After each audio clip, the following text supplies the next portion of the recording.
চট্টগ্রামের মাঠে আবারও শুরু হতে যাচ্ছে লাল সবুজের ঝড়। টেস্টে আইরিশদের উড়িয়ে দেওয়ার পর এবার টি-20-তে নামছে টাইগাররা। কিন্তু প্রশ্নের শেষ নেই, ওপেনিংয়ে থাকবেন তামিম ও ইমন নাকি থাকবে লিটনের কোনো নতুন চমক? ফিনিশারের ভূমিকা কে নেবেন, সোহান নাকি জাকের? আর পেস আক্রমণে সাইফুদ্দিন নাকি তানজিম সাকিব? তার ওপর ভরসা করবেন টিম ম্যানেজমেন্ট। সব মিলিয়ে প্রথম টি-20-র সম্ভাব্য একাদশ ঘিরে উত্তেজনা এখন তুঙ্গে। চলুন জেনে নেই বিস্তারিত।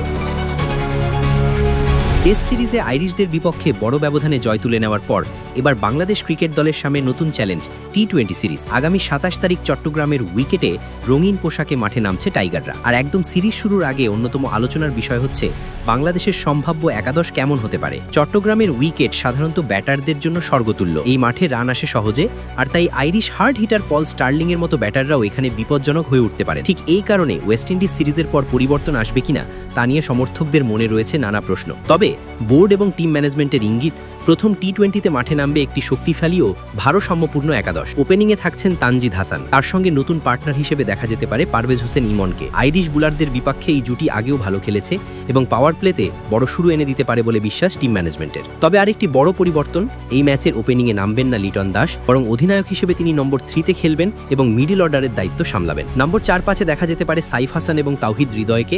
লিটনের নতুন ভাইস ক্যাপ্টেন হিসেবে ঘোষণার পর থেকে সাইফের দায়িত্ব আরও বেড়েছে। সাম্প্রতিক সময়ে ব্যাটিংয়ে ধারাবাহিক না হলেও তাকে পছন্দ করছেন কোচিং স্টাফ। 6 নম্বরে থাকছেন wicket keeper batter Nurul Hasan Sohan. Bat হাতে কিছুটা সময় ধরে সংগ্রাম করলেও গেম ফিনিশিংয়ে অভিজ্ঞতার দিক থেকে তিনি জাকের আলীর চেয়ে এগিয়ে, ফলে এই পজিশনে সোহানই টিম ম্যানেজমেন্টের প্রথম পছন্দ। নম্বর 8-এ জায়গা নিয়ে চলছে তীব্র লড়াই, তানজিম সাকিব নাকি মোহাম্মদ সাইফুদ্দিন। বিশ্বকাপের আগে সাইফুদ্দিনকে সুযোগ দিয়ে দেখা হতে পারে, আবার তানজিমের সাম্প্রতিক ফর্মও মুগ্ধ করেছে। তাই এদের মধ্যে যে কেউ একাদশে জায়গা পেতে পারেন। শেষ ভাগের দুই পেসার নিশ্চিত, শরীফুল ইসলাম এবং মুস্তাফিজুর রহমান। মুস্তাফিজের কাটারে আইরিশদের বিপক্ষে বরাবরই সফলতা এসেছে, আর শরীফুলের গতি ও সুইং তাকে করে তুলেছে অপরিহার্য। তাসকিন আহমেদ থাকছেন না এই সিরিজে, পুরোপুরি বিশ্রামে থেকে তিনি প্রস্তুতি নিচ্ছেন আইএল টি-20 টুর্নামেন্টের জন্য। সব মিলিয়ে ২৭ নভেম্বর চট্টগ্রামের মাঠে একটি ভারসাম্যপূর্ণ, শক্তিশালী এবং ম্যাচ উইনিং একাদশ নিয়ে নামবে বাংলাদেশ দল। এই সিরিজ হতে পারে বিশ্বকাপ প্রস্তুতির পথে বড় পরীক্ষা। এখন দেখার বিষয়, টাইগাররা কি আরও একবার আইরিশদের বিপক্ষে টি-20-তে দাপট দেখাতে পারে?